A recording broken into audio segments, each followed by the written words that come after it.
Communities across the country are mobilizing for a National Day of Action calling for justice and accountability for the recent fatal enforcement actions by Immigration and Customs Enforcement, ICE.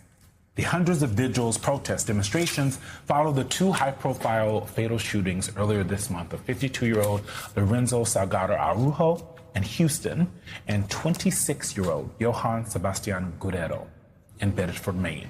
Yesterday, House Democrats held a field hearing in Houston to try and get some answers about the fatal shooting of Salgado Araujo by ICE agents. While no officials from ICE, DHS, FBI accepted lawmakers' invitation to attend, they did hear from some of the family. These past 17 days, my family has spent every waking moment, over 400 hours, asking questions about our father's untimely and unnecessarily violent killing. Going forward, we will spend thousands of hours more in order to fulfill the promise we made to our grandmother at our father's wake, that justice will be done. Would you do the same?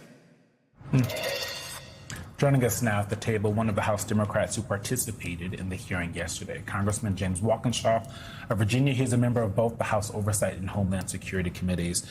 Those statements from the family members, I think, always strike a chord with the American people. I know they do with us around the table, because these families shouldn't have to go through this. And so not only are they going through it, they have to deal with the administration lying about who their people were, telling mistruths, untruths about how these things kind of went down. You were there. Tell me how you are kind of thinking about that, not even 24 hours later.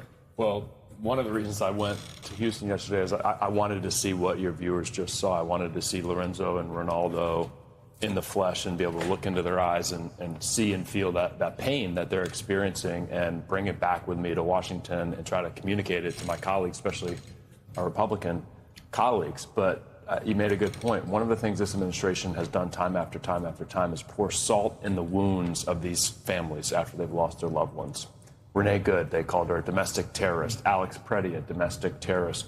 Mr. Salgado, they said falsely that there were drugs in his van. This is a guy who got up every day for decades and busted his butt to provide for his family. And this administration lies and says he had drugs in his van. The DA yesterday told us he thought once the lab results came back, that lie would be disproven. We learned late last night, early this morning, the lab results are back. Right. No drugs in the car. It is disgusting what this administration is doing to families like this. But Congressman, even if he did have drugs in their car, they are not DEA. They're not a drug enforcement agency. That is not their job. Yep. It's character assassination. Right? It's like it almost like that is almost not even the point. That's right. I understand why you're bringing it up because it is important. It goes to the point about them lying. But at the end of the day, they have a job to do, right? They have a very strict, there's a lane narrow that they're supposed to be living in. And they go outside of that lane, and then when they do things that cause death, they pretend as if, so if he had drugs in the car, did they know he had drugs in the car? No, they didn't. That is untrue from the beginning. It's character assassination, as you said. Yeah, look, we had a briefing, closed-door briefing with ICE officials last week on their use of force policies. Yeah. And we actually have this element. We should bring this up. I think it's element 2. 53 reports of excessive use of force. I think 32 officers cleared, 21 officers still under investigation, 1 officer referred for disciplinary action. Finish your thought. Yeah, look, with 22,000 ICE officers, thousands of violent encounters, deaths, in 18 months, one single solitary officer facing disciplinary action for violating their use of force policies. If an agency has any accountability, that is not possible. That is not possible. Even in a very professional, well-trained law enforcement agency, you're going to have more than one violation of use of force policies. There is no accountability in ICE right now, and it comes from the very top in the Oval Office. You had that closed-door briefing last week, but ICE, DHS, the FBI did not participate, at least in the public hearing yesterday. Sure. Did they provide any explanation for why they didn't participate? No, they just outright refused to participate. I think they are scared, they are afraid to face communities like the community in Houston after what has happened. I don't think they want to have to look Lorenzo and Ronaldo in the eye and see what they have done to them. I think that's why they didn't show up yesterday. They also don't respect Congress, right? Like, they don't respect your role in oversight. That's right. Right. I think my question for you now is about the families. Like, how can Democrats support the families of people like this family who've been so adversely impacted? What can y'all do to, I know you don't do wraparound services, per se, but I mean, you hear these stories and like your heart just breaks for them almost. Yeah. Well, Congresswoman Sylvia Garcia, who represents the Salgado family, was with us yesterday, organized our hearing yesterday. She was in the hospital with the family, with Lorenzo's sons. She was the one who got them the information that he had passed away. So she has been fiercely advocating for them, for their rights, to make sure they have the support that they need. But I think the most important thing we can do as members of Congress right now is tell this story and encourage the American people to speak out. Because there's one thing this Trump administration does fear. They fear public backlash.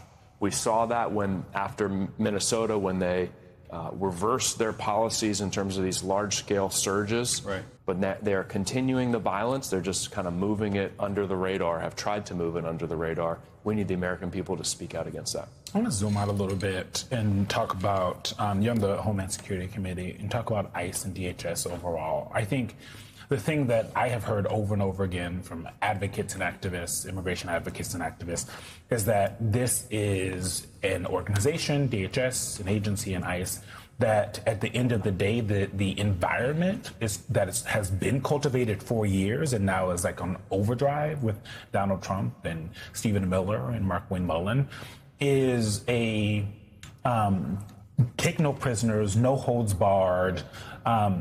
Sometimes we got you no matter what, and that is in proof of the only one person being disciplined.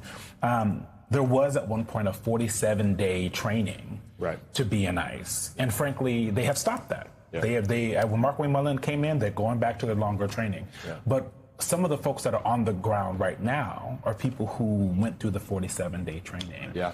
And I'm curious, one, your thoughts on that, but two, Democrats are likely to get the gavels back in January. What changes?